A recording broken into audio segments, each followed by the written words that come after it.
Hola amigos, buenas tardes. ¿Cómo están? Espero que muy bien. Muchas gracias por acompañarnos. Eh, Estoy aquí dándole la bienvenida. Gracias por, primero que nada, a ustedes que se reúnen ante nosotros esta propuesta que les tenemos hoy, pero sobre todo y también muchas gracias al doctor Manuel Antonio Fernández desde Sevilla, España. Muchas gracias, doctor, por aceptar esta entrevista que creo que teníamos tiempo posponiéndola. Hola Elisa, ¿qué tal? Encantado de hablar contigo después de tanto intento, pero por fin superado y conseguido. Así es, doctor. Muchas gracias. Ahorita vamos a platicar por qué ya ha sido superado. Bueno, les quiero platicar un poco de la reseña del doctor. Él es neuropediatra y es especialista en trastornos de aprendizaje, conducta o alteraciones del neurodesarrollo. Asimismo, tiene varios premios. Bueno, tiene másters en formación clínica, máster en ensayos clínicos, máster en TDAH, curso de experto en TDAH a lo largo de la vida y máster en trastornos del espectro autista en diferentes universidades de España, ¿verdad? Y como también ha ganado estos premios, que son el Premio Doctoral Awards, ya que lleva estos últimos 2 años ganándolo, como el mejor neuropediatra, el 2017 y el 2015. ¿O estoy mal, doctor? Corrígeme. Y esos están bien, pero además el año pasado, en 2019, también. Lo que pasa es que no lo tengo todavía actualizado, pero no me puedo quejar de cómo me tratan las familias y los profesionales de mi área en los premios Doctoral Award. Estoy bien acompañado ahí. Oye, pues muchas felicidades. Sí veo que has ganado varios reconocimientos. Medalla de oro del Foro Europeo Cum Laude, la estrella de oro del Instituto para la Excelencia Profesional y la revista Emprendedores, que te ha otorgado el premio al talento. Y bueno, El premio premio al a la mejor talento, iniciativa. te voy a hacer una puntualización que es importante porque esto tampoco lo sabe mucha gente. Premio al talento al profesional con discapacidad, porque yo tengo un problema de visual que lleva asociado a una discapacidad y ese premio de la revista Emprendedores al talento de persona con discapacidad, emprendedor con discapacidad. Ay, perfecto. O sea, tú mismo como discapacitado visual, ¿no? Sí, Ah, exactamente. qué bien, felicidades para que más personas se animen a seguir tus pasos. Premio a la mejor iniciativa de telemedicina en Congreso Nacional de la Salud. Y, pues obviamente, director y fundador desde el 2015 del Centro Especializado en Neurología Pediátrica, INAM, en Sevilla. Efectivamente, Instituto Andaluz de Neurología Pediátrica en Sevilla. Muchas gracias, doctor. Pues A ti, gracias por estar aquí. tenía muchas ganas de participar contigo en esta entrevista que ya habíamos hablado varias veces y de poder comentar con toda la comunidad que sigue, hablemos de neurodesarrollo en México y en toda Latinoamérica, de las cuestiones que vamos a hablar sobre aprendizaje, desarrollo y demás. Así es. Yo, antes que nada, y yo creo que esta charla va a ser como todas las que disfruto muy agradable, les quiero platicar cómo te conocí. O sea, precisamente hace como 3 años, cuando fui diagnosticada de TDAH, yo buscaba tanta información de TDAH que yo no encontraba información en México. Entonces, todas las páginas o todos los referentes de que yo encontraba en internet me llevaban a páginas de España. Y entonces, en una de esas encontré tu grupo de apoyo, que se llama grupo, que a todo el mundo se lo recomiendo, la Academia Online del Neuropediatra, y ahí empiezo a aprender también mucho de mi condición. Y también luego vi, pues, que también el autismo se relacionaba, o sea, todo lo que fui conociendo de los trastornos del neurodesarrollo. Y recuerdo que así soy yo, ¿no? Mi carácter, que te contacté, te dije, ay, gracias por tener tanta información al alcance. Creo que aquí en México falta mucha gente que comparta el conocimiento, porque hay muy buenos médicos, definitivamente tenemos, pero desgraciadamente no Sí, o tienen. sea, tenéis muy buenos profesionales, ¿eh? Hay muchos y muy buenos profesionales en México dentro del mundo de la pediatría y la neurología infantil, sí. Así es, no lo dudo, pero no tienen tiempo de divulgar y de compartir conocimiento, porque ellos están, pues obviamente, en sus consultorios atendiendo niños, adolescentes o adultos, y es tristísimo porque decía, es que necesitamos más empaparnos de estos conocimientos. Y recuerdo, nada más déjame platicar esta anécdota para empezar, por eso quise hacer este Facebook Live y recuerdo que en alguna ocasión, hace como un año, quedamos de entrevistarlo, quedamos en fecha, quedamos en horario, sí. todo iba bien, lo anuncié en mis redes sociales y de pronto me despierto, porque en España son 7 horas más, me despierto, no sé, a las 9 de la mañana y me escribes un mensaje, Lisa, pues te estuve esperando, pero nunca te conectaste para la entrevista. Y yo, es que siempre me ha costado trabajo sumar, restar, calcular, dividir. Entonces, yo decía, ¿cómo por una función cerebral o alteración neurológica que mucha gente te juzga porque eres tonto, burro o X, es una alteración neurológica con la que nacimos y a mucha gente se nos dificultan, pues todo este tipo de cosas hasta de sumar y calcular, ¿no? Y se me hace un ejemplo muy sencillo y van a decir que qué tonto, pero yo ese día no pude hacer bien el cálculo y cuando me desperté ya era muy tarde y ya no pudimos hacer nunca el live y ya pasó el tiempo. Hasta sí, además recuerdo que me contaste la anécdota y dices, acababa de comprar la cámara nueva para hacer la entrevista, la tengo aquí esperando para instalarla y se me pasó la hora. Mira, en relación a lo que has dicho, que es algo que nos encontramos con mucha frecuencia en la consulta, esta sensación de las familias, precisamente esa sensación de que sus hijos les han catalogado siempre como torpes o como vagos, porque al final tienen dificultades de este tipo que mucha gente asocia eso a torpeza o a falta de interés por la actividad, ¿no? Y yo siempre hay una fórmula que le explico a las familias en la consulta que le llamo la fórmula mágica del aprendizaje, que es que el rendimiento que tú consigues, es decir, el resultado que tú consigues en una actividad depende de 3 factores, ¿vale? Solo 3, pero tienen que estar esos 3. Por un lado, necesitas una buena capacidad intelectual, es decir, necesitas un nivel, una inteligencia media, ¿vale? Necesitas un nivel adecuado de voluntad o esfuerzo, ¿vale? Y en general, la capacidad, la voluntad es algo que todas las personas tienen, evidentemente personas con discapacidad cognitiva, hay personas vagas, las hay en todos sitios, pero la inmensa mayoría de los problemas de aprendizaje vienen derivados no de dificultades en ese tipo, sino del tercer factor. ¿Sabes cuál es el tercer factor? No, ¿cuál es? Una buena capacidad de autocontrol. Y el autocontrol lo conseguimos si nuestro neurodesarrollo es adecuado. De manera que si podemos plantearnos a pensar o hacemos esta fórmula con números y planteamos que un rendimiento normal sería 1, yo necesito una capacidad intelectual normal, 1, una voluntad normal, 1 y un neurodesarrollo normal, que es 1. En cuanto a que ese neurodesarrollo, en esta fórmula que son 3 factores de una multiplicación, ese neurodesarrollo se altera y en vez de 1 se planta en 0,5, el rendimiento baja por mucho que la capacidad y la voluntad sea la adecuada. Aún más, aunque te esfuerces por encima de la media, va a ser difícil conseguir un rendimiento normal.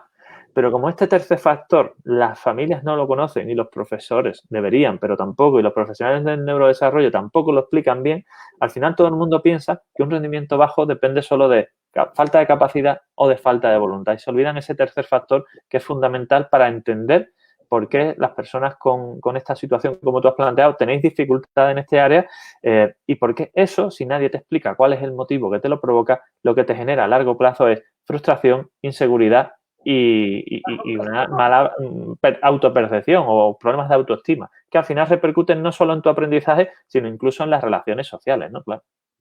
Totalmente de acuerdo contigo y precisamente me llamó mucho la atención antier que aquí en México pues no es como que haya como charlas sobre salud mental en niños y adolescentes y te platicaba tras bambalinas que vi un programa, un Facebook Live hace 3 días de Cipina, que donde salió el doctor Emanuel Sarmiento, que es psiquiatra, y decía, es el director del hospital Juan N. Navarro, el Hospital Psiquiátrico Juan N. Navarro en la Ciudad de México, y hablaba mucho de que no psicopatologizar a todos los niños. Sin embargo, yo cuando lo escuché dije, no coincido con él en que, ok, no hay que psicopatologizar todo, pero ¿dónde está donde el papá se tiene que dar cuenta o la mamá o el maestro, donde se tiene que dar cuenta para, como dice el tema de hoy, que es una alteración neurológica, porque obviamente muchos niños, pues es lo normal que se muevan mucho y brinquen, salten, eso es ser niños,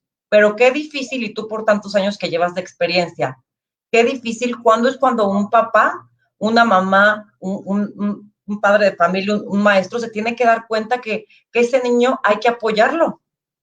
Mira, yo siempre, y este es uno de los grandes problemas que ha habido siempre con estos, con las consecuencias de los trastornos del neurodesarrollo, porque generalmente producen consecuencias sobre áreas muy subjetivas, el aprendizaje, la conducta, si un niño se mueve o no.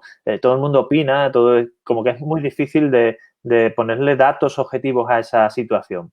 Al fin y al cabo te tienes que mover por los síntomas que provoca y que esos síntomas sean los que a los padres les preocupan, y al final esos son los síntomas que buscan en Internet. Por eso nosotros creamos las guías de padres que tenemos en la web, y no llamamos a las guías TDAH, dislexia o demás, sino las guías se llaman "Mi hijo tiene problemas de aprendizaje". ¿Por qué? ¿Qué hago para conocer la causa y solucionarlo? Y la otra es "Mi hijo tiene problemas de maduración o desarrollo". ¿Por qué? ¿Y cómo averiguo qué es lo que le pasa? Ahí hay una serie de escalas digamos, de detección precoz de este tipo de situaciones, que al final lo que queremos con estas guías es ayudar a los padres a que sepan identificar si lo que le pasa a sus hijos se asocia ya sea a TDAH, a dislexia, a altas capacidades, a autismo, a un retraso madurativo, a un síndrome de Asperger o a algún cuadro de este tipo. Y te comentaba antes también que ahora el próximo mes, a primeros de junio, tenemos en la Academia ENAM, que es la escuela online que tenemos para familias y profesionales, un curso de TDAH donde vamos a hablar de esto con la intención precisamente de eso, de acabar con la subjetividad en los diagnósticos y en los tratamientos. Y en ese curso vamos a presentar también una serie de herramientas tecnológicas que nos van a permitir detectar esos síntomas y esos problemas de forma precoz y evaluarlos correctamente. Y te voy a poner un ejemplo sencillo. Una de las herramientas que vamos a presentar se llama DIDE. No sé si la conoces, pero es una plataforma online que tiene como objetivo hacer una detección precoz de las dificultades de los niños y sobre todo de una forma sencilla. ¿Por qué? Porque es una forma de detección observacional, es decir, en la que diferentes observadores, el padre, el profesor, el terapeuta o cualquier persona de su entorno, se le puede asignar un cuestionario online para que responda a una serie de preguntas sobre el proceso de desarrollo del niño. Y de esa forma, esto se puede usar para un niño al que se le detecta que ya tiene alguna dificultad, o para, por ejemplo, un salón de clase, un colegio completo donde quieres detectar qué niños tienen algún tipo de dificultad o qué perfil tiene. De esa forma, con esas preguntas, se pueden sacar un perfil de cada chico que te determina qué riesgo tiene de tener algún tipo de dificultad. Y sobre todo, la parte importante también de esta herramienta es que esas preguntas están hechas de forma que el que las contesta no puede saber qué objetivo tiene cada pregunta. Y me refiero a esto, ¿por qué? Porque hay tanta tendencia a dar por hecho que un niño tiene o no tiene un problema, que cuando se usan escalas específicas, por ejemplo, aquí en España se usan escalas de screening o de cribado para el TDAH, se lo mandan a los profesores y resulta que el resultado no tiene nada que ver con el que contestan los padres. Y evidentemente eso no es porque no estén de acuerdo, o sea, no es porque el niño tenga una actitud diferente, sino porque los profesores piensan que el niño no tiene TDAH, entonces responden que no directamente sin plantearse realmente una respuesta realista. Pues con esta herramienta tú puedes tener un resultado objetivo y sin ese sesgo de opinión del que responde, y un perfil del chico que te puede determinar una detección precoz de cualquier de las dificultades que puede tener. No recuerdo hasta ahora de memoria, pero hay un montón, no sé si son 40 y tantos marcadores con un montón más de ítems específicos asociados que permite, ya te digo, hacer una detección precoz sin ni siquiera tener que intervenir, simplemente a través de observación del chico. Digamos que sería el punto de partida para poder después seleccionar a los chicos con dificultades y establecer el uso de herramientas más concretas para poder establecer un diagnóstico formal, ¿no? Ok, ¿esas herramientas tienen costo? Pues mira, sí que tienen costo. Nosotros vamos a hablar de DIDE, de MOXO, que es un test de ejecución continua para el diagnóstico y la evaluación del TDAH, que se puede hacer, se hace a través de un ordenador, y además con la característica o ventaja que se puede hacer tanto en el centro o gabinete en el que tú estés como a distancia, porque solo le puedes asignar la prueba al chico para que la haga en casa de forma propia. También vamos a hablar de Aula y de Aquarium, que es también son test de ejecución continua, uno para niños y otro para adultos o adolescentes, pero con realidad virtual, que es un plus extra a lo que hace Moxo con el ordenador, porque este añade además realidad virtual. Y también vamos a hablar de Syncrolabs, que es una plataforma de estimulación cognitiva online, es decir, diferentes herramientas tanto para diagnosticar como para tratar. Pero te decía esto, ¿por qué? Pues porque DIDE ahora mismo, durante el periodo de confinamiento, tiene usos gratis para los educadores y para las familias y para los profesionales. De manera que si queréis, podéis entrar en la web de DIDE, DIDE tal como suena, DID, buscáis en Google y la encontráis, y durante este periodo tiene acceso gratuito para familias y profesionales. Así que os recomiendo que podáis usarlo de una forma directa para poder valorar niveles de riesgo o perfiles de vuestros propios alumnos o pacientes, porque es una de las herramientas más interesantes con las que estamos trabajando últimamente. Así es. Gracias. Es que al final de cuentas creo que ha habido muchos avances en los últimos años para que estas herramientas yo he leído de Sincrolab, que es Nacho, se llama Nacho el fundador, Sí, ¿no? Nacho de Ramón, sí. Nacho de Ramón lo conocí en el congreso de TDA que asistí en el 2018. En el 2018 asistí a mi primer congreso de autismo y él vino a presentar Sincrolab. Luego he leído por parte de Nesplora estas ¿cómo se llama? Realidad virtual. Sin embargo, bueno, para no irnos tan lejos, porque aquí en México, lo que yo te decía, los papás creo que no se dan cuenta del impacto que puede llegar a tener en el adolescente y en el adulto el no diagnosticar alguna alteración neurológica. Y hablamos de alteración neurológica, creo que puede ser desde antes de nacer. ¿Me explico? Muchos niños no pueden nacer con esa alteración. De hecho, es fundamental tener en cuenta eso porque las alteraciones del neurodesarrollo, por definición, afectan al periodo en el que se produce el neurodesarrollo. Y eso ocurre desde la tercera semana de embarazo. Sí, a partir de la tercera semana de embarazo empieza el desarrollo del sistema nervioso y no termina hasta el final de este proceso de desarrollo, que no es la adolescencia, la de adulta, 18, sino que se alarga incluso a los 30 y algo años. Hay algunos estudios que analizan estos perfiles. Y eso es fundamental porque en función de en qué momento aparezca esa alteración, va a producirse un tipo de lesión o un tipo de alteración neurológica u otro, y también va a ser más o menos grave, ¿vale? Podemos tener una alteración del neurodesarrollo de origen genético por herencia, heredado de padre, madre y demás, o podemos tener una alteración genética por una alteración directamente durante el desarrollo del embarazo en las primeras etapas, ¿vale? Y después podemos tener otras alteraciones asociadas a problemas en la gestación, ser prematuro, tener bajo peso, incluso algunas situaciones que se pueden dar en los primeros meses o en los primeros periodos de la infancia. Pero me voy a parar aquí para explicarte una cosa que no sé si esto te lo han explicado de esta forma alguna vez, pero que es fundamental que tanto las familias como los profesionales tengan claro para entender los trastornos del neurodesarrollo, ¿vale? Los trastornos del neurodesarrollo son un grupo de 8 trastornos que yo siempre los explico como si fueran primos dentro de una misma familia y básicamente con eso lo que quiero decir es que tienen muchas semejanzas y a veces incluso se pueden confundir entre ellos porque tienen muchas cosas en común, ¿vale? Tenemos el TDAH, los trastornos del espectro autista, los trastornos del aprendizaje como la dislexia, la digrafía o la discalculia, los trastornos de la conducta alimentaria, que es algo que no se plantea normalmente la gente, pero son trastornos en el neurodesarrollo que generan problemas en el control de impulsos con la comida, etcétera. Son la anorexia, la bulimia, el trastorno por atracones. El trastorno obsesivo compulsivo, que es verdad que no es un trastorno típico de niños, pero sí ya de adolescentes y de adultos. Tenemos trastornos del movimiento como los tics, las estereotipias, que no son solo de niños autistas. El síndrome de Tourette, por ejemplo, que también es un caso extremo de trastorno por tics y demás. Tenemos, que no me pierdo, los trastornos de la comunicación y el lenguaje, como el TEL, que es el trastorno específico, el retraso simple del lenguaje, la tartamudez y demás. Y tenemos el retraso mental, que sería el octavo. De manera que, ¿qué quiero decir con esto que son primos dentro de una misma familia? Pues que los chicos con TDAH es frecuente que tengan dificultades a nivel social sin llegar ni mucho menos a ser autistas, que un niño con trastorno del lenguaje es frecuente que tenga problemas de lectoescritura de mayor.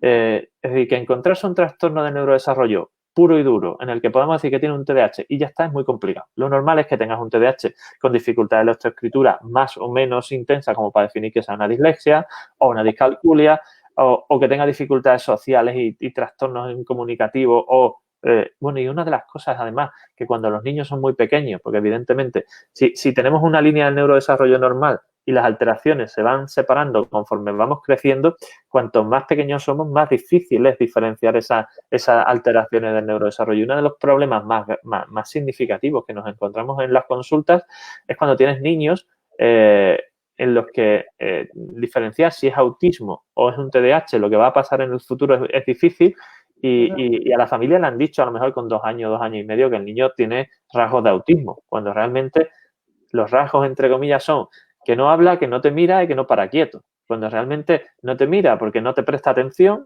no te mira porque no se puede estar quieto, no habla porque el lenguaje es un problema de desarrollo y es una de las cosas que con más frecuencia se altera, tenga uno el problema que tenga y no para de moverse porque es muy inquieto, no porque sea un trastorno de inquietud asociado al autismo. Entonces, es verdad que puede ser difícil, pero hay unos rasgos que nos permiten diferenciar una cosa y otra, incluso en niños muy pequeños, y la consecuencia o digamos la repercusión de decirle a una madre, tu hijo va a ser autista o no, o decirle por otro lado, tu hijo va a ser hiperactivo, evidentemente es muy trascendente y agobia mucho a la familia.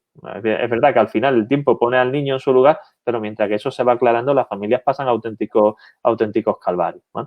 De manera que lo importante aquí es que las familias tengan conciencia de que cuando algo se sale de lo que se considera normal, es decir, un niño no va avanzando a la misma velocidad que sus compañeros en algo.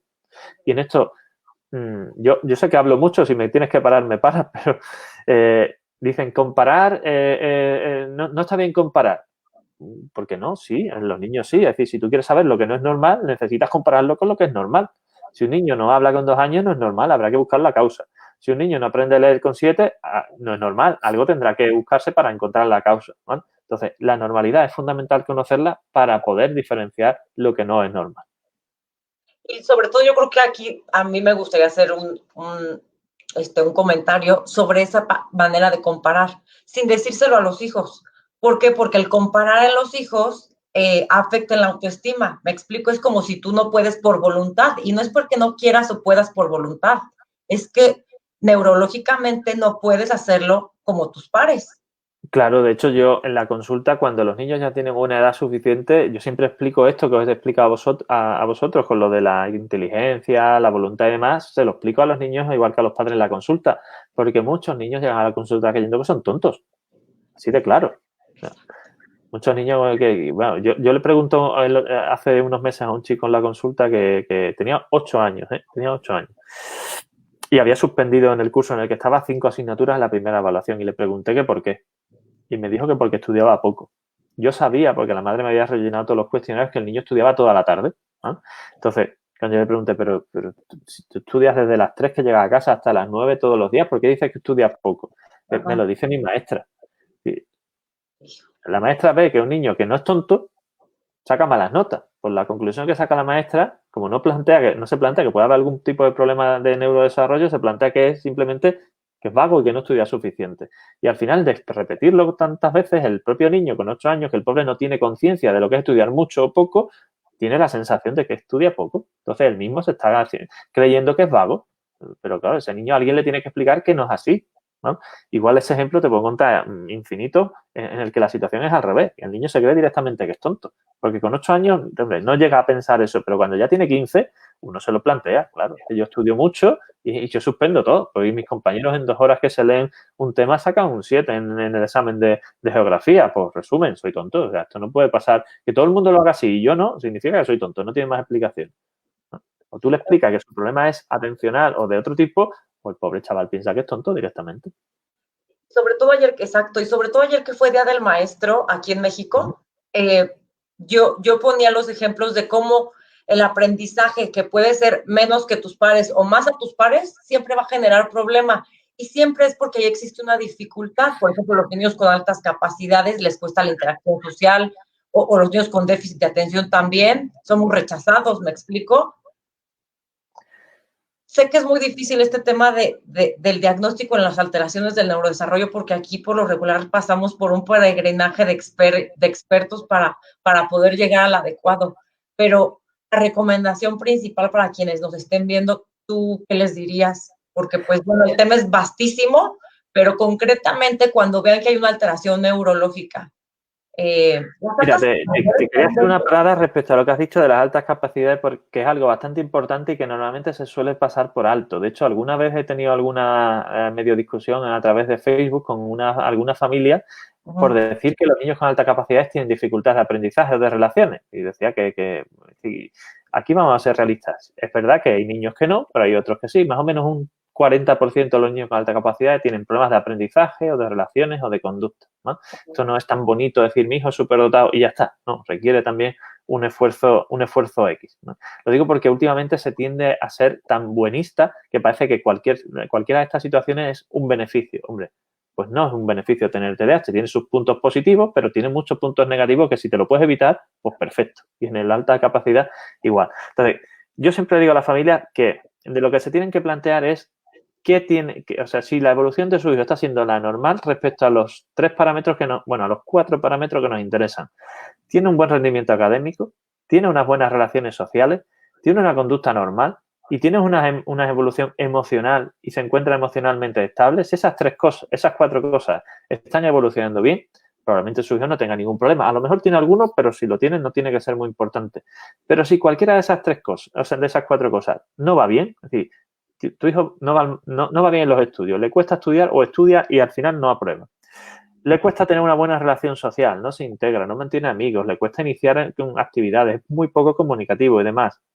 Si es muy impulsivo en casa, se enfada con mucha facilidad, es irritable, está todo el día frustrado, se encuentra mal, discute con frecuencia y si encima lo ves que está como ansioso o triste, si tienes cualquiera de esas 4 situaciones tienes que buscar la causa y te voy a poner un ejemplo de cifras de aquí de España, no tengo contrastadas de México, pero probablemente los perfiles suelen ser iguales. Centrándonos en lo que se refiere al rendimiento académico. En España tenemos un índice de fracaso escolar de un 25% aproximadamente, ¿no? Fracaso escolar y abandono prematuro de los estudios. Y cuando uno empieza a hacer cuentas, dice, bueno, el TDAH suma un 7%, la dislexia un 9%, y las altas capacidades un 10%. 10 y 9, 19 y 7, 26, otra, pues casi que coincide, ¿no? Si realmente en vez de plantearnos mucha inversión económica en educación en cuestiones que no son relevantes o que sí pueden ser materiales útiles, pero al final no determinan un cambio significativo en estas cifras de fracaso escolar, se invirtiera en una detección precoz de este tipo de problemas, en información a las familias para que ellas mismas fueran capaces de darse cuenta de estas situaciones si los educadores no lo consiguen, y en planes de intervención para tratar las necesidades de estos chicos e informar a los educadores para atenderlos adecuadamente, esas cifras de fracaso escolar que se dan aquí en España y en otros países, te garantizo que se podrían solucionar en menos de 5 años. Pero aquí entramos en la crítica política. ¿A qué gobierno le interesa una población educada? Tristemente así es. Es que tristemente así es porque esto era para que estuviera dentro de los planes de la seguridad pública. Me explico, esto debería de ser como una cartilla de vacunación, un seguimiento del neurodesarrollo. Yo siempre lo he dicho que ese sería mi sueño, que hubiera una cartilla del neurodesarrollo. Desde niños, que los papás se responsabilizaran precisamente de todo eso. Y volviendo a los puntos que dijiste, yo quiero hablar que muchas veces las niñas que somos tranquilas o que somos, o sea, se acostumbra mucho a hablar del niño hiperactivo, pero también me gusta hacer mucho refuerzo en la niña inatenta que pasa así como las nubes, que fue como yo pasé mi infancia, y los 4 puntos que dijiste los tuve, o sea, ansiedad, pésima gestión emocional, interacción social, me frustraba porque no podía jugar a la pelota, porque me daba miedo, porque o me caía frecuentemente, o no podía jugar avioncito, resorte, por esa torpeza motriz que al mismo tiempo afectó mi aprendizaje. Entonces, muchos papás no saben que también hay un vínculo entre la motricidad y el aprendizaje. ¿Cómo explicarles que todo va engranado, que todo va unido? Pues mira, hay una cosa importante, sería un poco complicado de explicar en lo que se refiere al mecanismo cerebral, pero el mecanismo cerebral que se altera en el TDAH nos permite relacionar tiempo y espacio. Por eso tienes tantos problemas con las horas y los horarios, ¿vale? Porque la velocidad a la que tú sientes que pasa el tiempo varía mucho según la actividad que estés realizando. Y eso además te produce muchos problemas en la gestión de los espacios, ¿vale? Las medidas, las proporciones, antes, después, mucho, poco, los días de la semana, las épocas. Es decir, se genera una especie de desorientación temporoespacial que repercute, o sea, que hace que uno se sienta torpe porque realmente es poco coordinado. Es decir, te cuesta esa falta de, o esa dificultad para medir el tiempo se asocia también a la capacidad para medir el espacio, porque si tú te vas moviendo a una velocidad que es diferente a la que realmente tú sientes que estás haciendo, cuando tú voluntariamente, por ejemplo, tiras una pelota, no vas a medir adecuadamente la fuerza con la que la tiras, porque tú estás sintiendo una cosa diferente a la que realmente te está pasando en el cuerpo. Entonces, claro, a la hora de correr, de saltar, pues de darle a una pelota jugando al fútbol, pues la gente con TDAH, no todos evidentemente, pero es habitual que sean los típicos que son capaces de escalar la mayor escalera y meterse por los sitios más raros, pero se caen en plano. Están andando y se tropiezan solos, ¿no? Sí. No, y tienes toda la razón. A mí me acuerdo que mis papás me decían, mi papá me decía que no era buena para jugar tenis, pero es que yo aparte yo no tenía fuerza motriz con un lado, o sea, con el lado derecho tenía más fuerza que con el lado izquierdo, pero todavía en secundaria, es que quiero hablar que todavía en secundaria es importante la intervención. O sea, yo como, ¿qué edad tienes en secundaria? ¿Como 12, 13 años? Yo todavía Sí, en de ahí hacia secundaria de 12, 16. yo todavía en secundaria, todavía en la adolescencia, era una torpe motriz, tenía 2 pies izquierdos y 2 pies derechos. A la hora de estar en una clase de gimnasia, o sea, me costaba muchísimo seguir a los demás. Yo decía, ay, ¿por qué no puedo? Entonces, todo eso, la coordinación motriz, visoespacial, todo eso tiene relación. Y como tú dices, Sí, de hecho hay un síndrome que, bueno, hay un cuadro que no está formalmente reconocido dentro del DSM, pero que en países escandinavos, Noruega y demás sí que se usa con frecuencia para definir a algunos chicos, que es el síndrome DAMP. No sé si lo conoces o te suena. sí, Síndrome no, DAMP claro. es la abreviatura de déficit de atención, torpeza motora y problemas de percepción espacial. Básicamente sería como un déficit de atención, es decir, alguien que no es hiperactivo e impulsivo, solo tiene el déficit de atención, pero eso además se asocia a esa torpeza motora y percepción espacial. Muchas veces la duda está en qué parte es pura torpeza o percepción espacial y qué parte es que ese déficit de atención te hace estar en las nubes y no darte cuenta de lo que hay en tu entorno, ¿no? Es verdad que hay mucha confusión a la hora de reconocer el TDAH inatento porque la gente suele asociar TDAH a hiperactividad, inquietud, nerviosismo, pero realmente las personas que tienen TDAH solo de tipo inatento son los que se ha llamado toda la vida personas embobadas. Es que está como en las nubes, es que le hablo y no me escucha, es que está pensando en todo en las musarañas. No, hay muchas personas de ese tipo. Yo soy de Cádiz, aquí en España, aunque vivo en Sevilla, y a las personas así de toda la vida se la llaman en Cádiz los empanados, ¿no? Empanados como cuando la comida, la empana es que está como aislada del mundo, pues todo así, este está empanado, que le estoy hablando y no me escucha. Pues esa sería una buena forma de describir a un déficit de atención aquí en Cádiz. No sé cómo se puede definir eso en México, pero seguro que que tú sabes el concepto o tenéis en mente varias personas que dicen, pues este tiene que tener un déficit de atención puro y duro, ¿no? Sí, claro. Me encanta lo que estamos platicando. Ahorita vamos a pasar ya casi a las preguntas. Uh-huh. Me gustaría antes de pasar a las preguntas que explicaras como un poco de esta parte que es discalculia, dislalia, dislexia, que muchas veces esos trastornos de aprendizaje vienen acompañados a los trastornos, pues también del neurodesarrollo. Nunca vienen solos. Entonces, Es raro que vengan, sí. De hecho, o sea, discriminar entre una dislexia y una disgrafía para que te haga una idea, cuando se evalúan este tipo de casos, siempre hay un problema de aprendizaje y demás, siempre hay que empezar descartando el déficit, el TDAH. ¿Por qué?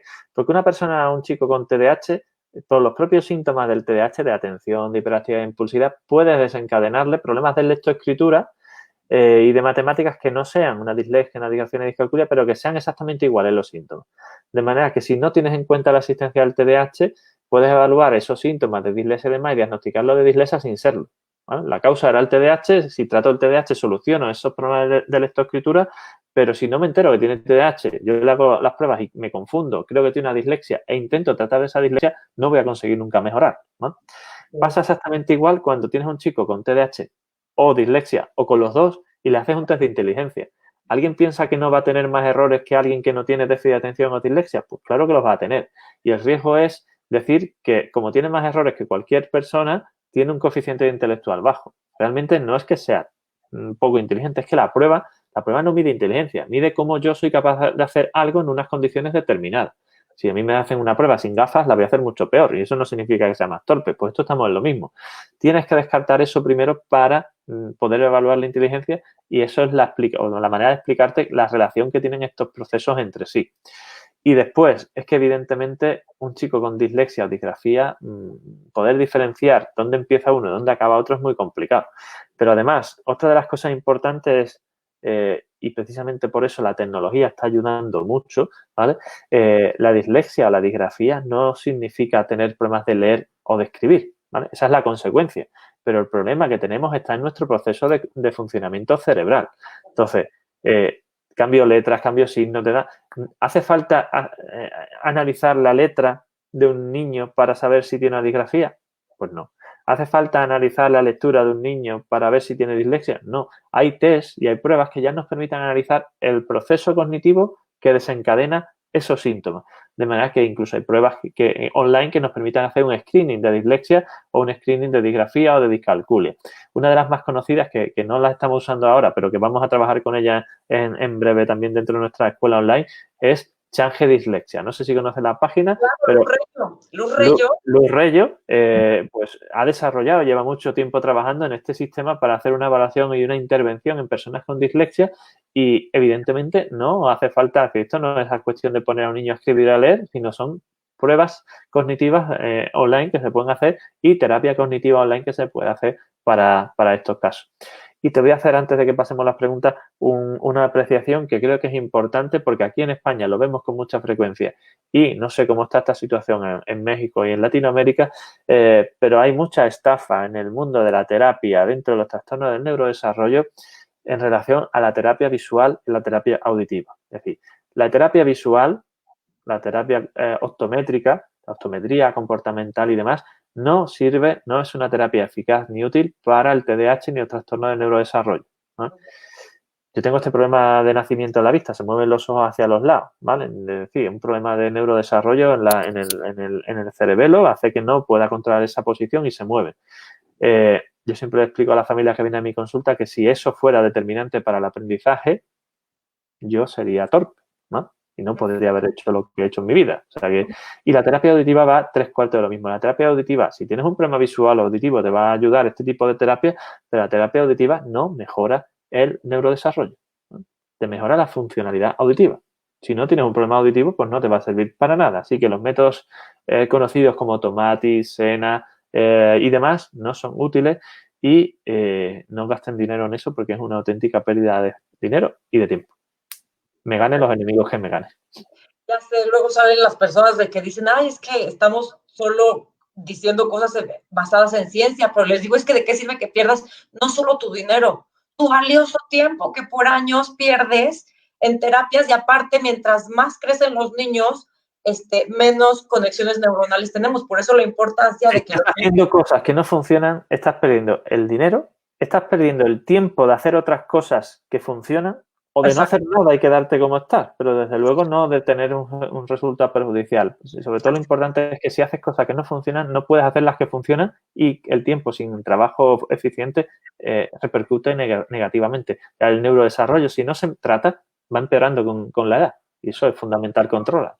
Exacto, exacto. Por eso hay la importancia de ver que sí es una alteración neurológica, porque muchas personas dicen, no, pues es que así es mi hijo y todos los niños son traviesos y todos los niños brincan y saltan y todos los niños no son burros, o sea, pueden tener dificultades de aprendizaje, sí, pero detrás de ello puede llegar a impactarlo en su vida adulta, Claro ¿no? que sí. Ayer estaba leyendo un estudio de la ansiedad en niños, la ansiedad en niños generada por todas estas dificultades que hemos dicho, la ansiedad genera que de grande tengas mayor depresión, mayor índice de depresión, de adicciones y de suicidio. Entonces, ¿qué pasa?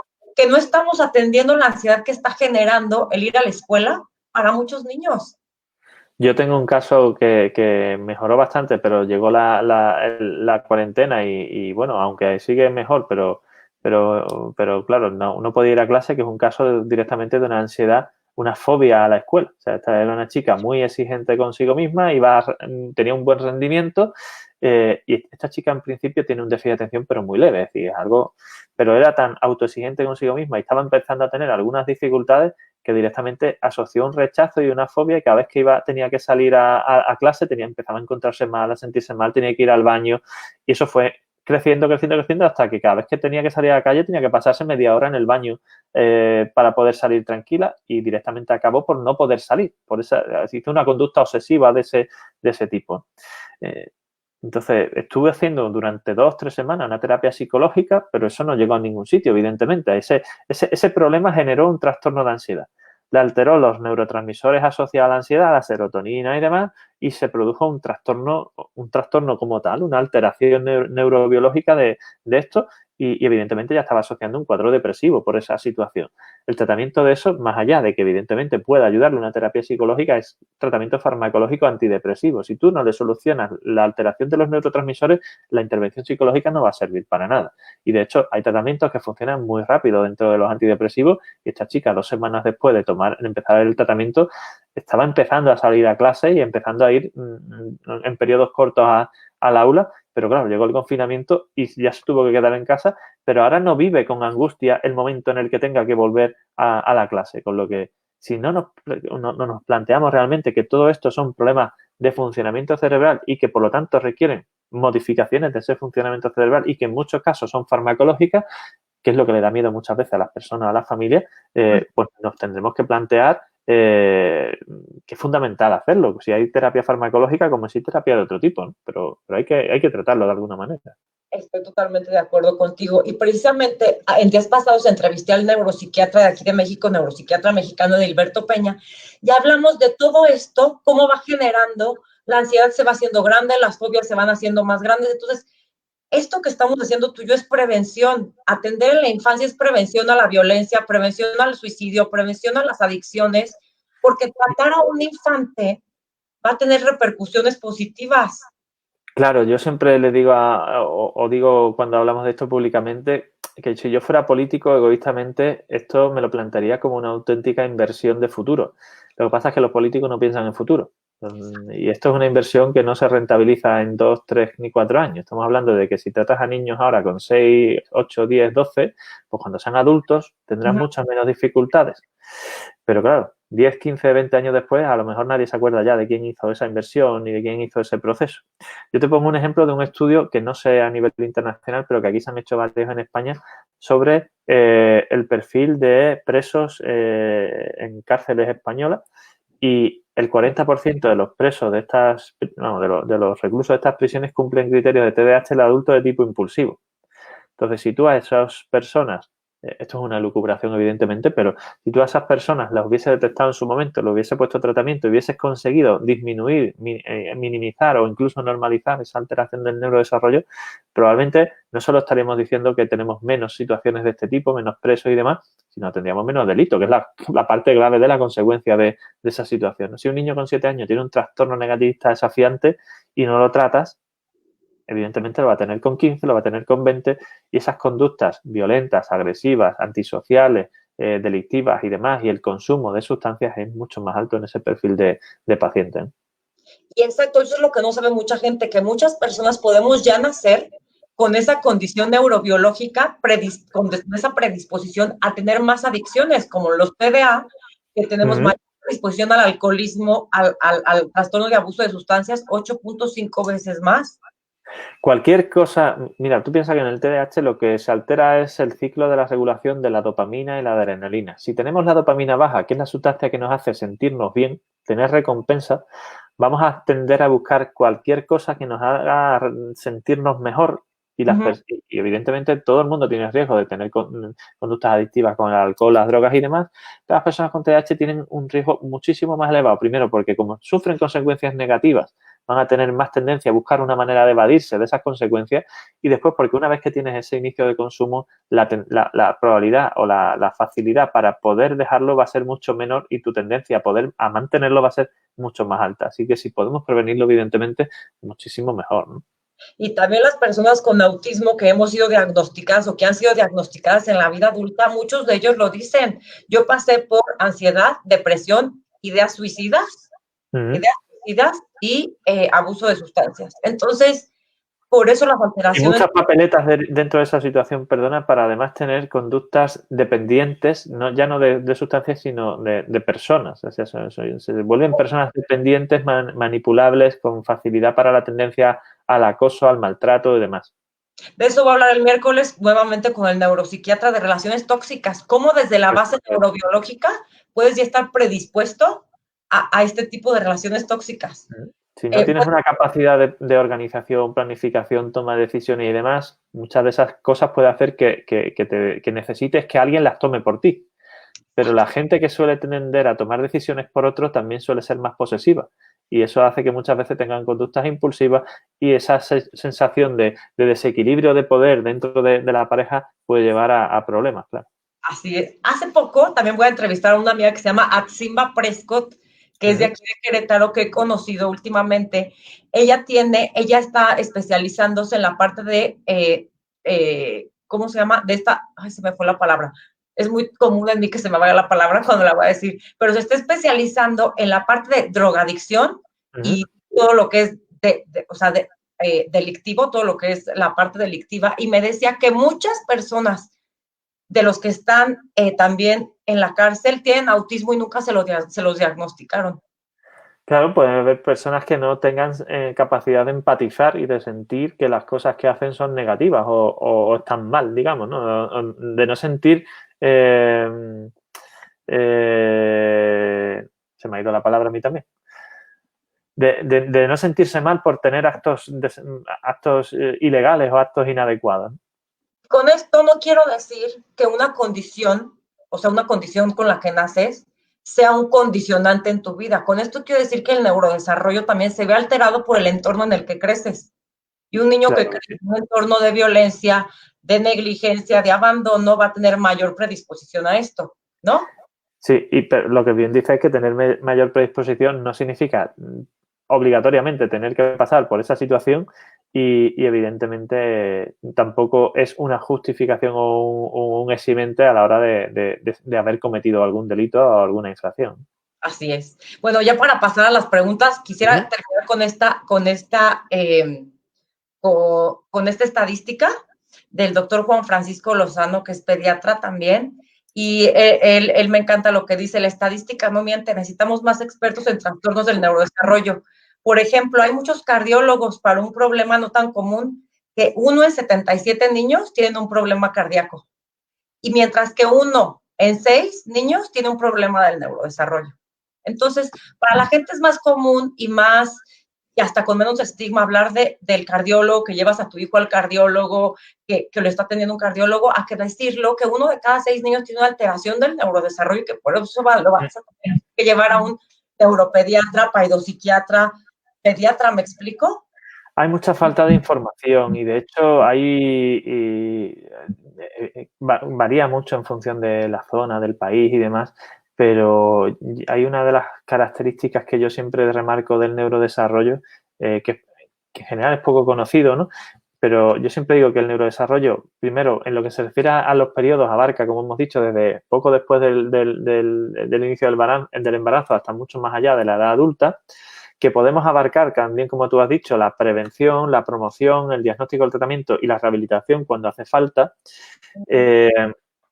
que el neuropediatra y la neuropediatría es un área de desarrollo importante en este proceso de neurodesarrollo y que las patologías, entre comillas, conocidas como mentales de toda la vida, son patologías neurológicas. Lo que cambia entre una epilepsia, que hoy en día sí que se sabe perfectamente que es neurológica, pero hace 100 años se consideraba que era mental y hace 500 que era una maldición, lo que cambia es la forma de expresarse. Una migraña es un dolor de cabeza, ¿cómo decirte? Una epilepsia es una convulsión y un TDAH es un déficit de atención. Pero al fin y al cabo son problemas neurológicos que lo que determinan son síntomas de un tipo o de otro. Podemos decir que la epilepsia es algo más físico y que el déficit de atención es algo más mental, pero la esquizofrenia no deja de ser un trastorno neurológico, ¿vale? Lo que pasa es que la falta de información y de conocimiento sobre las enfermedades de hace siglos hizo que hubiera una especialidad en psiquiatría y otra en neurología. Eso va a acabar, estoy convencido de que tarde o temprano acabará desapareciendo, porque no es razonable que haya dos áreas de especialización diferentes simplemente porque la expresión de los síntomas de una patología sea de un tipo que de otro. Es fundamental que todos trabajemos en la misma línea y por lo tanto, la neurología está perfectamente asentada como para poder atender ese tipo de patologías que, siendo neurológicas, tienen una expresión, entre comillas, mental, ¿no? Estoy totalmente de acuerdo. Ay, pues gracias, doctor. Vamos a pasar a las preguntas. Ya sabes que iba a quedar aquí contigo platicando ahora. Ojalá que después podamos hacer algún otro con otro tema que nos pidan nuestros seguidores. Y bueno, nos pregunta Miren Sorión que buenas tardes, que si quedará grabada la charla, si quedará grabada. También lo vamos a subir al canal de YouTube. Gaby Sánchez, pues está recomendándole a Mari Martínez que nos vea. A Tima Prescott, que es mi compañera que te digo que está haciendo estos estudios en delincuencia, decía, ¿es indispensable apoyar a los niños con sus autoinstrucciones particulares, doctor? Pues mira, a los chicos con TDAH tienen muchas dificultades para establecer rutinas o hábitos, ¿vale? Cada paso de una rutina es para ellos una meta que tienen que alcanzar, una decisión que tienen que tomar y por lo tanto, es decir, no es algo automático como podemos hacer nosotros. Vestirnos no lo pensamos cuando lo hacemos, conducir de casa al trabajo casi que tampoco. Pero una persona con TDAH tiene que pensar todos esos pasos que da. Cada vez que uno piensa sin hacer de forma automática todo eso, tiene probabilidades más de lo normal de equivocarse, ¿vale? De manera que las autoinstrucciones son una buena herramienta para ir enlazando un paso con otro dentro de una rutina, ¿vale? Si conseguimos que el niño lo haga de motu propio cuando a base de entrenamiento, perfecto. Antes de que podamos llegar a ese extremo, somos nosotros los que desde fuera tenemos que marcar los pasos a seguir, ¿vale? De hecho, por eso estos niños son los típicos chicos que siempre van preguntando, ¿queda mucho? ¿Falta poco? ¿Qué vamos a hacer? ¿Dónde vamos a ir después? ¿Cuánto queda? Siempre van como una sensación de ansiedad anticipatoria por todo. Es cierto, es cierto. Gracias, doctor. Elena Rangel, ¿cómo se llaman las guías y cómo las obtengo? Ahorita en un ratito les pongo aquí las guías, les pongo los links, ¿ok? Sí, si entras en el neuropediatra.es te aparecen todas, no hay problema. Ok, sí, ya les puse tu página web aquí arriba en tu presentación. Elena Rangel, ¿dónde veo el curso? Les vamos a dejar el link en DIDE. ¿Va a ser en la página de DIDE? No, academiainamp.com. Ok, ahorita se las pongo, Academia INAMP. Y luego, Nelly Cruz Espinosa, Nico Cruz Espinosa, Gloria Espinosa. Aquí hay una familia que se está autorrecomendando, sí. Así es, muchas gracias por autorrecomendarse. Adriana García es una seguidora frecuente. Adriana García, hola. Un psicólogo me dijo que no etiquetemos o demos nombre a lo que le pase al chico. Qué triste, que lo importante solo es trabajar sus emociones. ¿Qué opinan de esto? Fatal. Bueno, las emociones es importante trabajarlas, pero el problema no es etiquetar a un niño, es etiquetarlo mal. Exacto. Si un niño es autista, es autista. Si un niño tiene TDAH, tiene TDAH. El problema es decir que no tiene nada si lo tiene o al revés, o etiquetarlo mal, ¿vale? Pero probablemente la etiqueta donde repercuta negativamente no sea en el chico. Donde crea prejuicios es en el entorno, ¿vale? La verdad que si tú le puedes decir a un niño con 3 años que tiene déficit de atención, mejor que se lo digas entonces porque eso le va a ayudar a trabajar a su entorno la manera de avanzar en su neurodesarrollo. Porque, entre otras cosas, a un niño de 3 años no le puedes trabajar las emociones, tienes que trabajar su proceso de desarrollo cognitivo. Igual que a un adolescente, por mucho, con TDAH me refiero que por mucho que le trabajes las emociones, mientras no le mejores la concentración, los impulsos y la hiperactividad y mejores sus estudios, sus relaciones, poco le vas a conseguir mejorar las emociones. Va a seguir igual de frustrado que antes, porque sí, las puedo entender, las puedo manejar, pero joder, sigo teniendo ahí el problema. Solucionamelo y después a lo mejor ya no hace falta ni que trabajemos las emociones. En lo personal me gustaría también agregar a mí como paciente o como persona que vivo con una condición, no puede haber peor mentira que desconocer que tienes una condición. Entonces, la etiqueta más bien es ser tonto, ser inútil, que no puedes. Esas son las etiquetas. Yo pienso que el diagnóstico no es una etiqueta, el diagnóstico te genera una mejor calidad de vida y te da brújula en tu camino para poder seguir un tratamiento adecuado. Si eres adulto o tienes criterio, te ayuda a conocerte, y si eres pequeño, ayuda a que te ayuden, ¿no?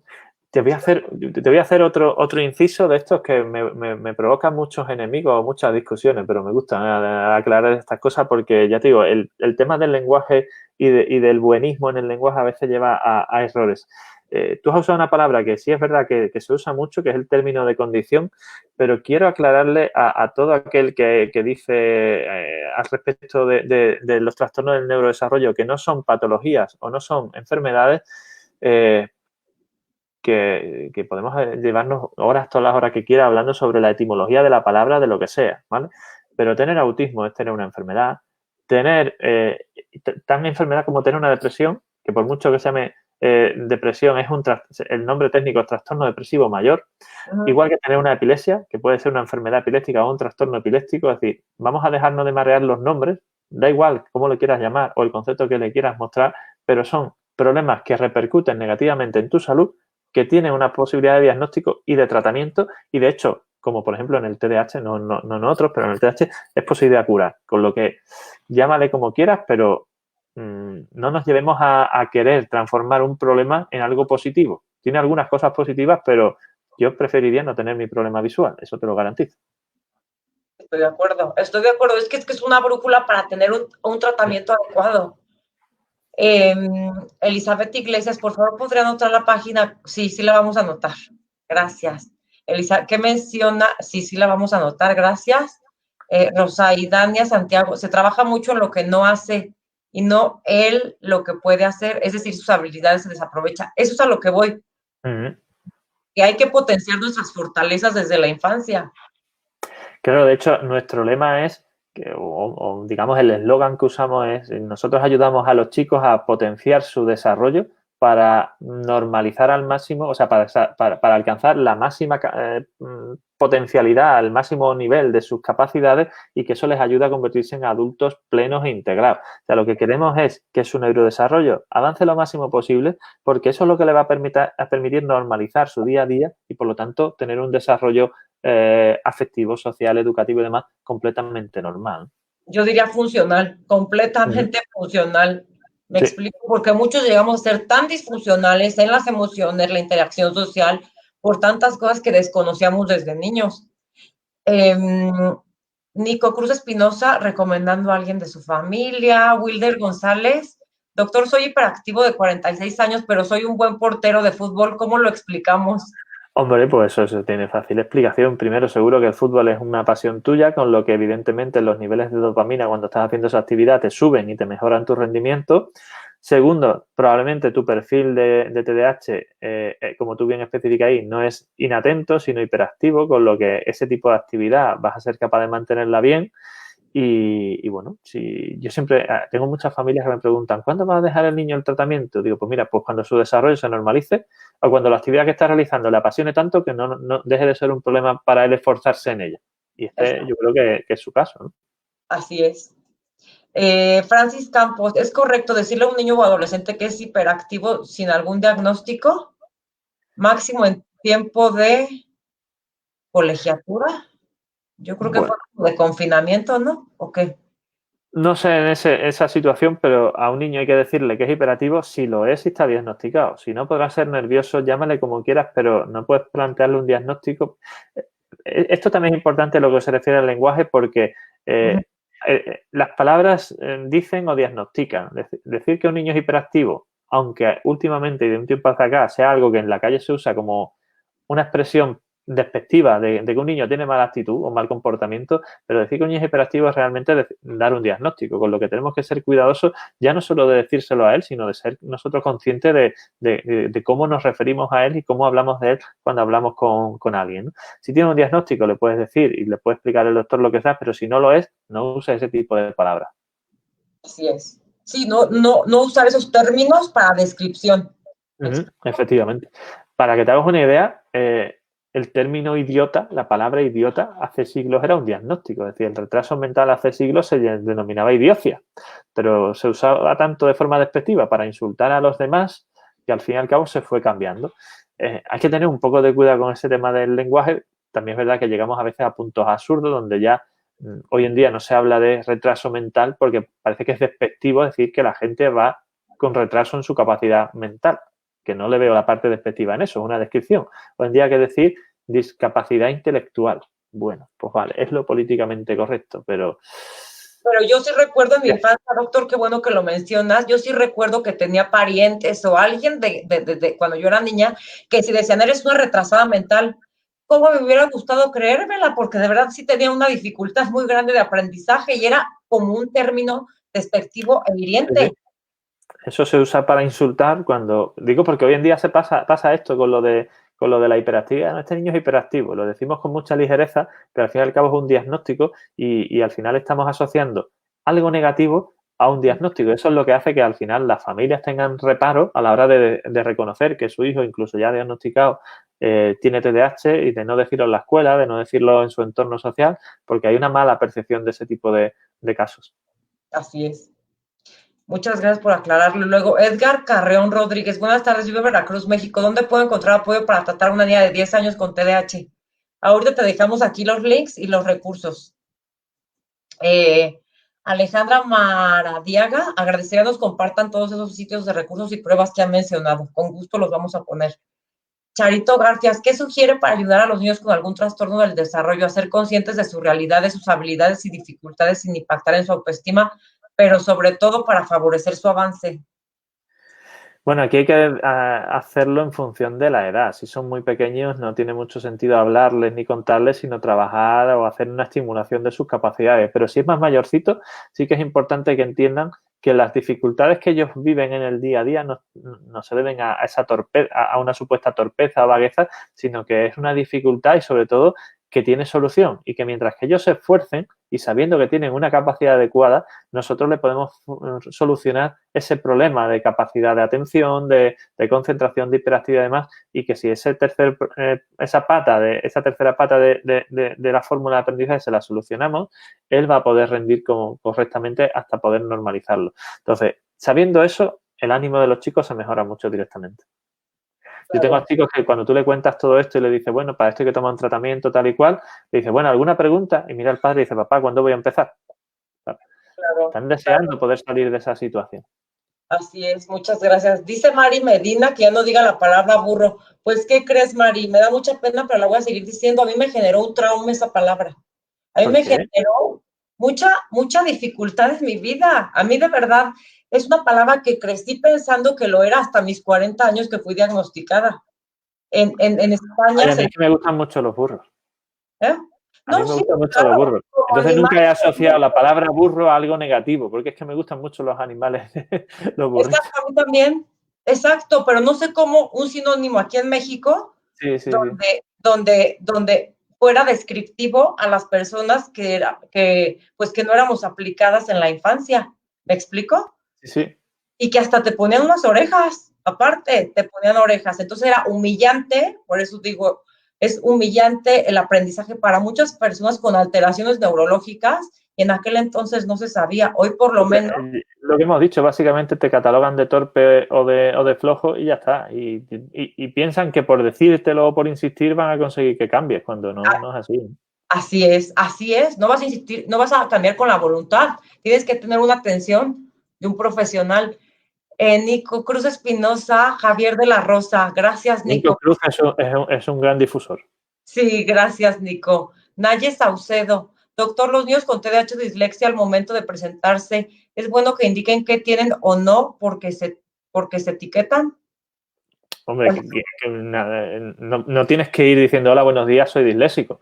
Pero si vas a entrar en un curso nuevo, vas a cambiar de centro educativo o vas a ir a hacer alguna actividad que requiere rendimiento académico o te apuntas a una clase extraescolar de tenis, por ejemplo, de lo que sea, donde eso puede ser una dificultad específica, sí es conveniente que lo informen para que los que están a su cargo tengan conciencia de la situación. Así es.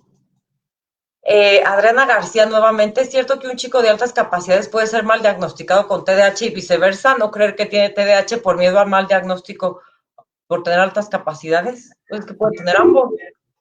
Puede tener ambas cosas, pero es mucho más frecuente que no se diagnostique el TDAH porque las altas capacidades compensan su rendimiento y los test pueden ser falsos, pueden falsear el resultado, puede dar un falso negativo de TDAH.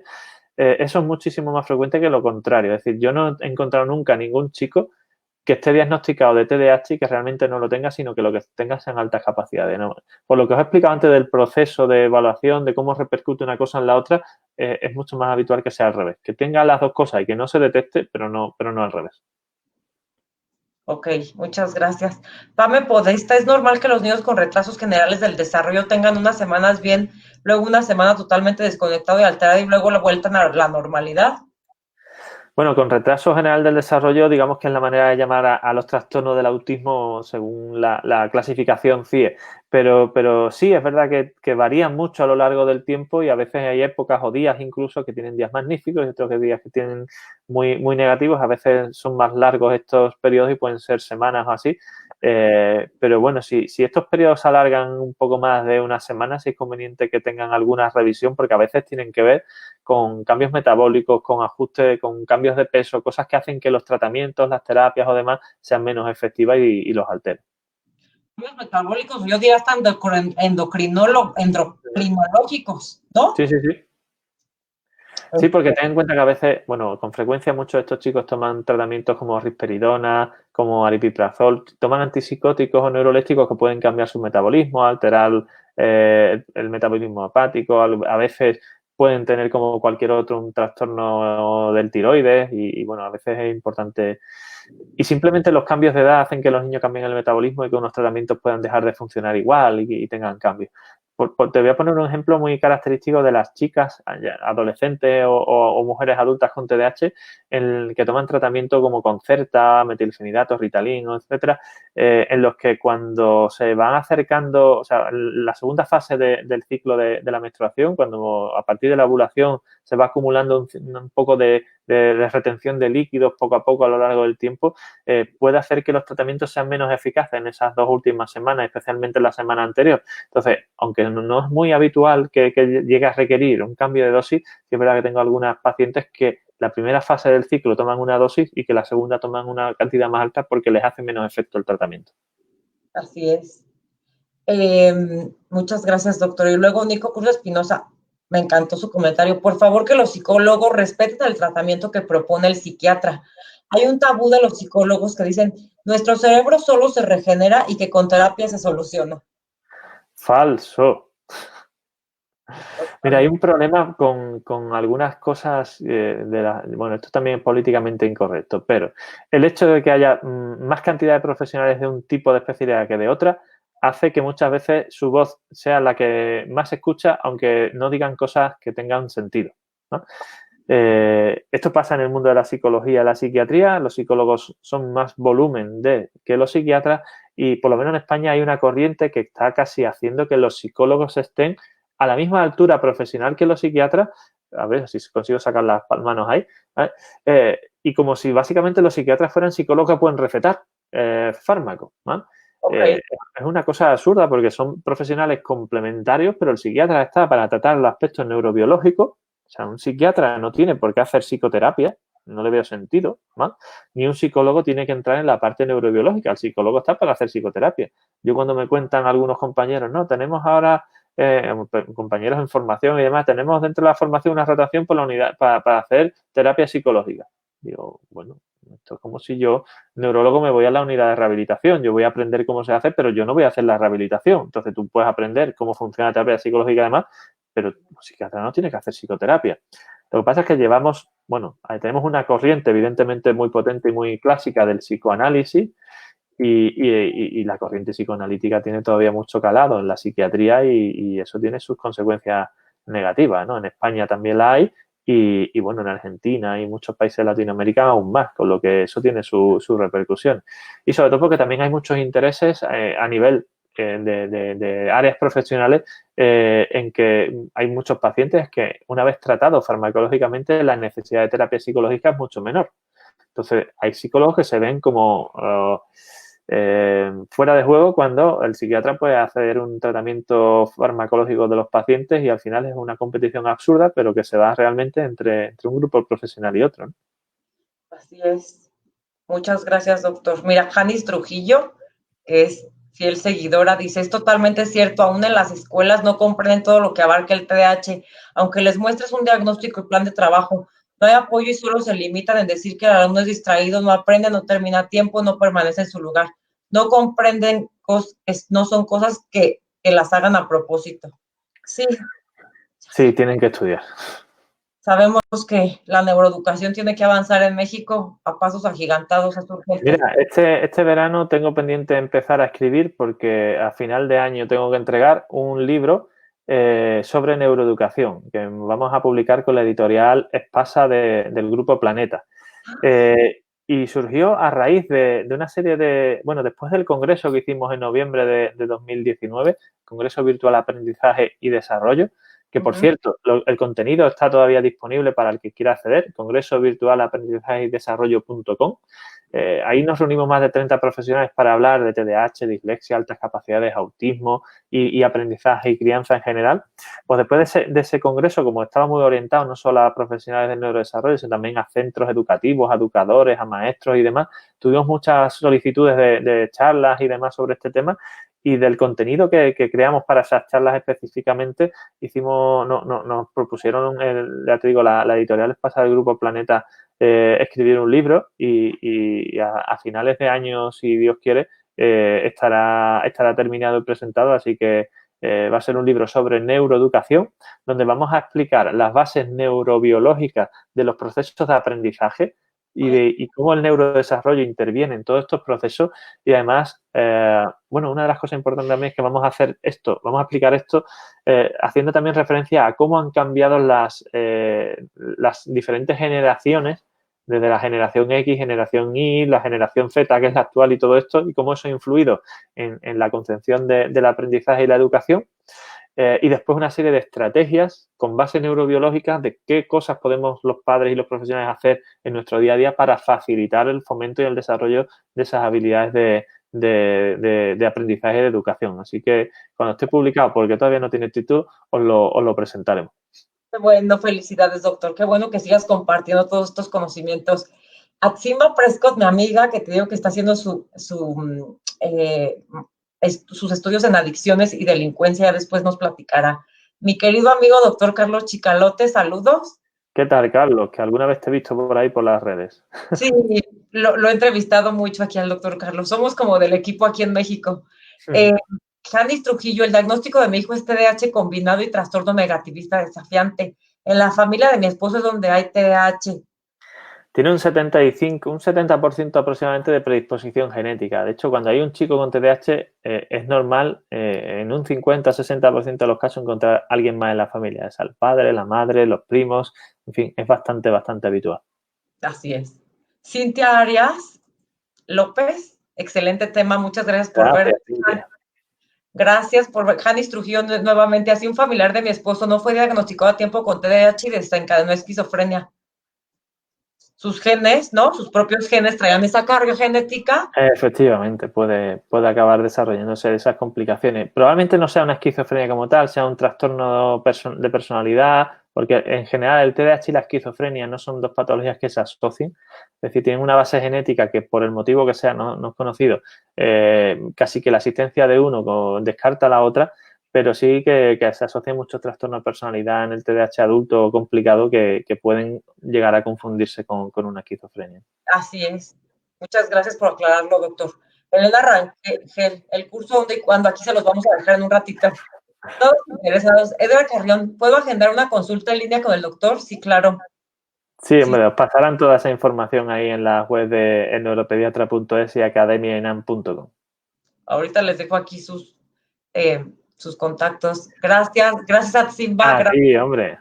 A ti, gracias. Y luego, Carlos Chicalote, estoy de acuerdo, doctor. La salud mental se debe tratar en las materias de formación de pediatría y medicina. En mi carrera de medicina, en los temas de pediatra, solo se trataba el tema como higiene mental sin tomar en cuenta los trastornos mentales. ¿Qué sugieres para hacer el cambio? Bueno, ahí yo básicamente lo que aprendí de esto lo aprendí durante la especialidad y más específicamente en las formaciones de posgrados posteriores. Es verdad que en pediatría, o sea, en la carrera de medicina aquí en España hay algunos temas de algunas asignaturas de psicología, psicopatología, pero tampoco con una gran profundidad. Tuvimos una de psicofarmacología que fue bastante más interesante, pero no hay una formación, bueno, y una de psiquiatría evidentemente, ¿no? Pero no hay una formación correctamente desarrollada en lo que es el ámbito pediátrico. Ten en cuenta que mientras que para la inmensa mayoría de las áreas de adulto hay especialidades concretas, es decir, hay cardiología, hay neurología, hay tal, en pediatría no. En pediatría tú te especializas en pediatría y te garantizo que el niño no es un adulto en miniatura, tiene sus peculiaridades hasta puntos insospechados. Además, no es lo mismo recién nacido con un niño de 8 meses que uno de 15 años, de manera que como pediatra te tienes que especializar en un área en el que cada edad es diferente, como si fueran 3 o 4 individuos completamente diferentes, y en unas áreas que son tan amplias como cualquier especialidad de adulto. ¿Cuál es el problema? Que no hay un suficiente desarrollo todavía dentro de las subs o super, como le quieran llamar, especialidades pediátricas que permita que haya formalmente reconocido y acreditado con neurólogo pediátrico, cardiólogo pediátrico, neumólogo pediátrico. Tú haces tu especialidad de pediatría y dedicas 2 años, 1 o 2 años más a ese área, pero realmente no has empezado, no has hecho una especialidad completa de tu propia subespecialidad. De manera que debes requerir mucho más periodo de experiencia y formación para poder conseguir una buena experiencia, ¿eh? Ok, muchas gracias por contestar, doctor. Luis Alberto Velázquez Lucero, ¿cómo se hace cita online con el doctor y cuánto cuesta? Ahí en la web lo vas a tener todo. Muy bien, muchas gracias. Ahorita los llevamos a la web del doctor. Janis Trujillo González, ¿es mayor el impacto con esta cuarentena en los TDA? ¿Pueden ser más susceptibles a tener ansiedad, comer compulsivamente y desorden del sueño? Sí, lo digo por experiencia, pero que el doctor conteste. Las primeras semanas, en general, los chicos con TDAH han respondido bastante bien a la cuarentena. Es verdad que ya después de 3 o 4 semanas los periodos se van haciendo más pesados. Es decir, las primeras semanas han funcionado razonablemente bien. A partir de la tercera, cuarta ya se está haciendo largo y los chicos generalmente lo están pasando mal. Necesitan salir, están estresados. Ya lo de la novedad de hacer clases online ya se ha pasado y ya les aburre, les cansa, tienen que hacer muchas actividades y les agobian. Sí, es verdad que empiezan a tener ahí sus dificultades de ansiedad y sobre todo van a tener problemas cuando acabe la cuarentena y tengan que salir después de tanto tiempo a los que se les está diciendo que no pueden salir porque hay un peligro tal y cual. Ya hay chicos que están diciendo que ellos no van a salir, que mientras que no le garanticen que el virus no está, no van a salir. Y a ver quién garantiza eso. Está bien. Pero bueno, después aquí también les dejo un link que hizo la Confederación Europea de TDAH, ya lo había publicado, pero se los vuelvo a pasar. Show, y luego Janet Cerezo Ramírez. Buenas tardes, mi hija hace un año le diagnosticaron trastorno del aprendizaje, toma Tradea, he visto mejoras, ¿qué otro tratamiento le ayudaría?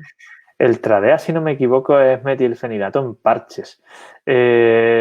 Bueno, ahí una de las cosas más importantes, entiendo que un trastorno de aprendizaje es un TDAH con dificultad de aprendizaje, si le han puesto tratamiento con esto. Parte importante es, el tratamiento farmacológico ayuda, pero tenemos que plantear qué otras opciones complementarias podemos tener para potenciar ese desarrollo neurológico. Una de las opciones son los suplementos omega 3, que son beneficiosos en todos los chicos, y después hay programas de estimulación cognitiva, como por ejemplo la aplicación que habíamos hablado de Synchrolabs, que pueden ayudar a estimular ese proceso. Con esto sí que quiero hacer una aclaración.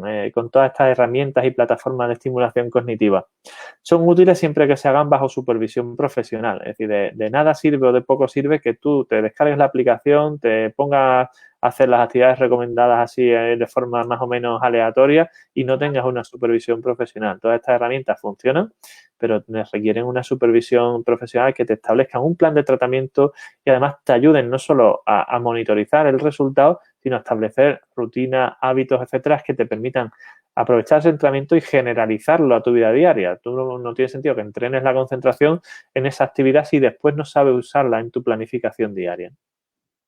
Así es, muchas gracias, doctor. Ya casi acabamos, ¿eh? Uh-huh. Ya sabes que yo me puedo seguir hablando, pero Lidia Moreno Céspedes, ¿cómo puedo ayudar a mi niño que tiene TEA y TDAH? ¿Cómo lo ayudo? ¿A qué terapia debe llevar para mejorar? Pues, hombre, si tiene TDAH, probablemente una de las cosas que necesite es tratamiento farmacológico. Definir ya si es un tratamiento específico para el TDAH o uno específico para el TEA o los dos, es ya complicado, eso ya hay que analizar el caso. Y digo esto porque lo primero es establecer el tratamiento y después, en función de la respuesta, del nivel y demás que vaya consiguiendo, plantear si necesita terapia y de qué tipo, porque eso ya es una cuestión muy dependiente de qué nivel de síntomas tenga después del tratamiento farmacológico. así es. Y yo siempre digo que nadie vive igual el TDAH, ni el, No. ni el autismo, ni la combinación de ambos. Cada quien es un cuerpo y lo vive diferente. Ambrose de Twitter, recomendaciones para adolescentes con TDAH que recurren frecuentemente en juegos en línea. Creo que tienes artículos de eso, ¿no, doctor? Sí que hay algunos que hablan sobre el tema de la dependencia, el uso alterado de los dispositivos electrónicos, pero evidentemente si un niño tiene un TDAH que generalmente le asocia problemas en el control de impulso y conductas adictivas o dependientes, una de las cosas a las que más se los produce son los dispositivos electrónicos y Internet o cualquier herramienta de Internet. Estos chicos no deberían tener acceso a dispositivos electrónicos, internet, y ni mucho menos a juegos o si encima son juegos de azar, apuestas y demás, ni mucho menos. Pero hay que restringir el uso de ese tipo de dispositivos y además hay programas de terapia para intentar disminuir esa conducta adictiva. Muy bien, gracias, así es. Core AH, para eso son los diagnósticos, para poder potencializar y no para etiquetar en lo que no pueden hacer. Así es. Claro que sí. Hay que sacarle lo positivo, pero hay que saber qué punto tienen para poder ayudarles. Así es. Edgar Carrión Rodríguez, muchas gracias. Gracias. Elizabeth Iglesias, en muchas escuelas etiqueta a todos aquellos que comportamentalmente sale de la norma y se puede quedar solo con esa opinión. Pero aparte de hacer una buena valoración con el psicólogo, neuropsicólogo, ¿qué estudios pueden compensar para hacer un buen diagnóstico? Pues el historial clínico, ¿no, doctor? Claro, por supuesto, pero aquí me llama la atención que es verdad que se puede hacer una valoración psicológica o neuropsicológica, pero hay que plantearse la valoración médica directamente también, porque si requiere tratamiento farmacológico, una patología va a ser el médico el único que lo puede establecer. Y además, aparte de lo que es la entrevista y la valoración psicológica, hay herramientas tecnológicas, como te he dicho, las que hemos comentado, que nos pueden ayudar a poner una valoración objetiva, que ya no dependa solo de una opinión o de una valoración, de un cuestionario, de una escala, sino que te diga qué nivel de atención tiene el chico, qué nivel de impulsividad, qué nivel de hiperactividad, cómo ha respondido al tratamiento, cuánto le ha ayudado a controlarlo. O sea, eso se puede objetivar hoy en día y precisamente por eso es fundamental olvidarnos ya de opiniones y de diagnósticos puramente clínicos. Es útil, pero tenemos que usar ese tipo de herramientas para medir. Ok, gracias, doctor. Pues pregunta mucho sobre TDA. Viviana Mendoza de Salgado, y en la actualidad que estamos en la casa, ¿qué podemos hacer como padres de familia con los niños que tienen TDAH y ansiedad? Pues mira, precisamente uno de los webinars para familias que tenemos en nuestra academia es sobre TDAH y ansiedad de los niños y de los padres. De manera que si quieres puedes acceder ahí porque es una sesión online en la que la pedagoga que se ocupa de estas sesiones, que es que se me ha ido la mente, Vanessa Ortega, de perspectivamente.com. ¡Ay, claro! Sí. Son talleres de hora y media de duración aproximadamente, donde además del taller en sí hay una serie de recursos, de herramientas, de materiales y de actividades para que los padres trabajen en casa estas cosas y seguro que les puede ayudar a muchos a controlar esa ansiedad. Y después es verdad que también, tanto para niños como para adultos y adolescentes, hay algunos suplementos que pueden ser beneficiosos para disminuir la ansiedad. El tristófano, el magnesio, el zinc. Hay cosas que se pueden usar no farmacológicas para mejorar esas situaciones. Muchas gracias. Y sobre todo me gustó mucho que mencionaras, porque ustedes están trabajando en una gran plataforma. Sigan estas páginas con las que el doctor Manuel Antonio Fernández trabaja en España, que me encanta. Vanessa Ortega, de Perspectivamente, experta en TDA. Carla Carballo, de Hablemos de Neurociencia. Sí. Dide, no me acuerdo quién es, su fundador, pero bueno, Dide. Alberto Ramírez, sí. Alberto Ramírez, o sea, todos ellos son expertos profesionales, se están juntando varios y me encanta el resultado que están haciendo para ayudar a tanta gente. Oscar Lauro Orea, uno de 60 años puede tratarse aún, sí, claro. Sí. Sin dudarlo. Mira, hace poco puse de ejemplo, Anthony Hopkins tiene autismo y se enteró a sus 70 años. Imagínate si hay personas con TDAH que también se tratan y les cambia la vida. Wilder González, mi hija tiene 16, este de ahí está terminando su colegio y no sabe qué estudiar. ¿Qué me sugiere? Espero que madure, que tenga un año sabático y que encuentre su pasión. Soy médico y no la presiono. Luego te escribo mi experiencia, Wilder. ¿Tú qué recomiendas? Bueno, pues que esto no es una cuestión de presionar, pero uno tiene que tomar sus decisiones. O sea, esperar un año por no decidirse, teniendo TDAH, pues a lo mismo pasan 20 años y sigue sin tomar la decisión, ¿vale? Esto es... Más vale tomar una decisión y equivocarse que no tomarla nunca. Pero sí, bueno, es verdad que aquí como punto medio, el hecho de realizar test vocacionales, pues sí que test de predisposición a qué perfil laboral o profesional puede ser más adecuado, serían los recomendables. Un año sabático no te lo recomiendo. Con 16 años, un año sabático. ¿Tú has tenido algún año sabático en tu vida? Claro que lo tuve a los 25 años. Pues yo no. Me fui un año a Europa y aprendí inglés porque en la escuela nunca pude aprender inglés. Yo no he tenido año sabático hasta el punto de que hasta 2015 o 2016 yo empecé la especialidad en 2005 De 2005 a 2009, pues de 2005 a 2015 no tuve vacaciones. Pobre de ti. Ay, En 2015 empecé a tener un mes de vacaciones en verano. Es lo que tiene trabajar duro. pues bueno, ya casi acabamos. A la 1:30 le cortamos a las preguntas. Guadalupe González Márquez, ¿todos los niños diagnosticados con TDA deben ser medicados? No, no tienen por qué, ¿vale? Para empezar, depende también no solo de los tipos de síntomas ni de la intensidad, que también, sino depende de la edad. Evidentemente, un niño de 5 o 4 años es menos probable que necesite tratamiento que uno de 8 o que uno de 15, pero hay casos también en TDAH preescolar que lo pueden requerir. Al final, la indicación o no de tratamiento va a depender del perfil de repercusiones que produce. Y después hay algunas formas que dentro de la experiencia profesional soy incapaz de definirte por qué, pero es algo que la experiencia te dice, que pueden requerir tratamiento pero no farmacológico. Me refiero a suplementos de omega 3 específicos. Lo digo porque ayer precisamente tuve una chica de 10, 11 años en la consulta de una cita de revisión que por el perfil que tuvo en las pruebas y demás me dio la sensación que más que tratamiento farmacológico con omega 3 podía ser una buena respuesta a la que tuviera. Y tanto es así que pasó de tener 3 suspensos a probarlo todo en la segunda evaluación y solo ha sido con suplementos de omega 3, ¿eh? O sea que sí, quiero decir, han estado trabajando en casa, pero tampoco ha tenido una terapia de estimulación, ha sido suplementos de omega 3 y esfuerzo por su parte. Pues doctor, siguen llegando muchos comentarios, yo creo que muchos de agradecimiento, gracias a ustedes por vernos, muchas preguntas, yo les voy a dejar aquí las redes sociales del doctor. Quiero agradecerte por esta 1:30 que nos has brindado, conocimientos, y sobre todo ahorita me estaba acordando, doctor, que fuiste una de las primeras personas que me entrevistaste cuando yo acababa de ser diagnosticada. Yo no sé dónde quedó esa entrevista, a ver si luego me la pasas. Esa entrevista estaba hecha en Facebook y tiene que estar en Facebook Live, o sea que en alguno de los vídeos de mi grupo de Facebook tiene que aparecer, claro que sí. Fuiste de los primeros que me entrevistaste, claro. Sí. Sí, cuando me contaste tu historia te dije, pues me lo cuentas, te tengo que entrevistar. Pues sí, y después de ahí yo no sabía que tenía estos intereses restringidos, todo esto que se ha venido dando con el tiempo, que yo nunca me imaginé que iba a tener redes sociales para poder ayudar de esta manera a los demás. Pues ya ves.